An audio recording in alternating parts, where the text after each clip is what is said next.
Right, let's get that back end on. Yes, this one.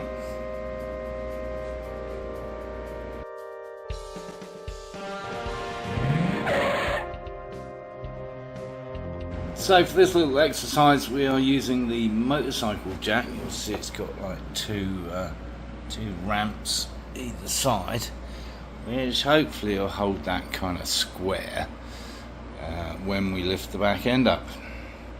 And hopefully it won't fall over, because we don't want to damage that. Well, I think we got enough space. Anyway, we are putting the back wheel on, fitting the chain. And that will involve taking that case off again to get to the front sprocket. And you may remember we have a few too many teeth. Not me, I've got a few too few. But the chain. So we're going to have to take some links out. New brake shoes. And chain adjustment things. Well, it's not quite level, but that seems to not be going anywhere. So that's good. To get this sucker back on. We're obviously going to need a multitude of sockets and stuff, including a 22 for the main nut there.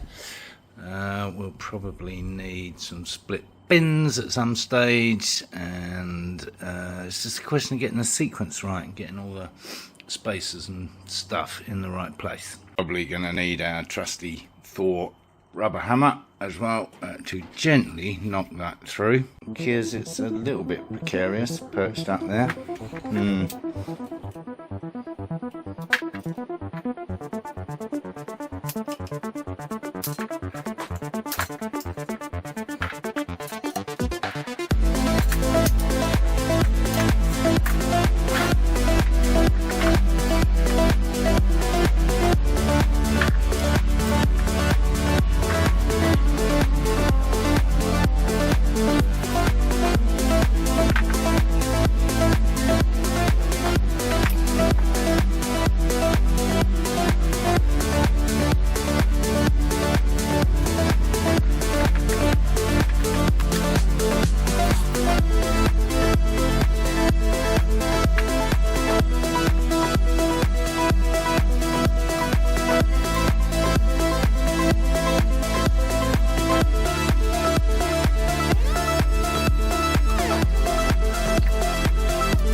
So tighten that up just enough so that we can see that hole through there for the split pin, the cotter pin, and did that using a Phillips screwdriver through there just to stop that spinning round.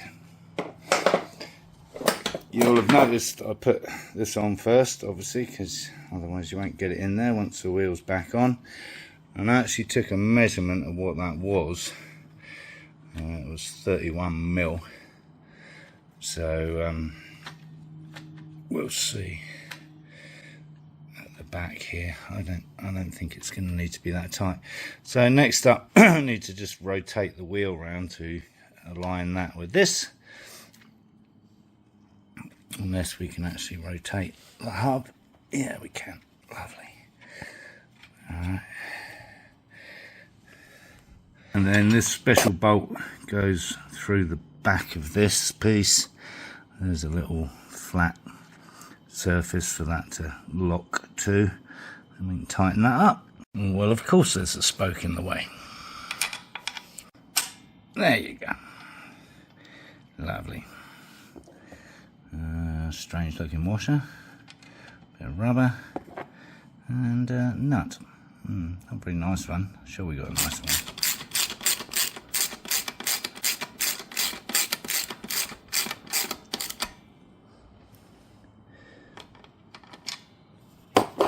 Use the nylock nut. Right, time to gently let it down. It's already kind of on the wheels. Get the jack out of the way. See if our side stands are going to work or not. Could be interesting. Could be a bloody disaster. Wait and see. Well, as you can see, it was a total fail. Basically, the rivet nuts just not strong enough to hold the weight, unfortunately, of the bike. So they've all bent up, so that's going to be hell's own job getting it off. So it's back to the drawing board on that, and unfortunately that means it's got to stay on the jack for the moment because I've got nothing else to keep it upright. Anyway, we did get the back wheel on. Final part of which is that split pin, so we just throw that through there and then bend it out.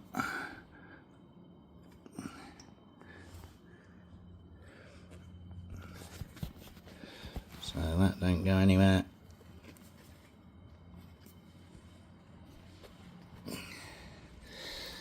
You may have noticed I disconnected the gear shift rear set because obviously we need to get this case off to get to the front sprocket to test fit our chain and see how many links we need to take out of it.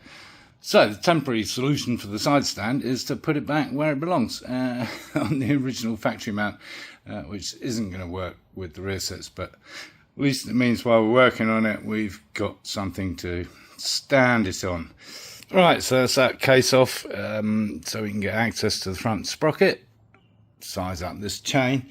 If you want to know how to take that off and bolts and things involved, then check out the rear sprocket video, and there's a ball bearing in there which you don't want to lose.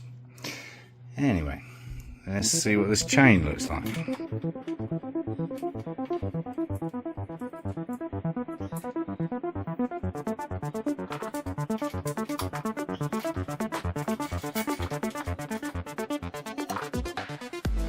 I think I've got enough chain to do it twice. Okay, we're just going to mark it up, because of course we can adjust it with the adjusters down here once we got it nearly there. So yeah, going to mark it up and chop some links out.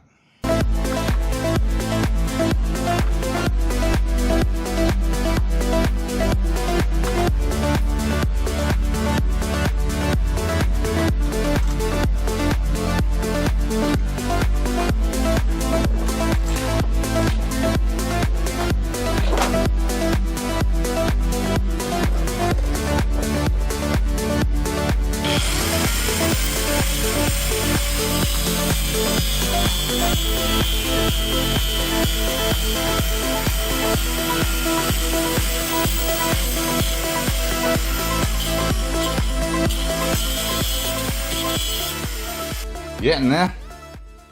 One shortened chain. Let's hope we got it right.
question of making sure the measurements there are lined up with the notch on the adjuster.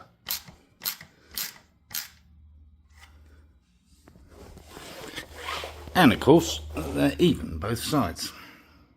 So both sides are now on the fourth one from the front. So nice and level wheel. And then last bit is just to tighten up that little lock nut there.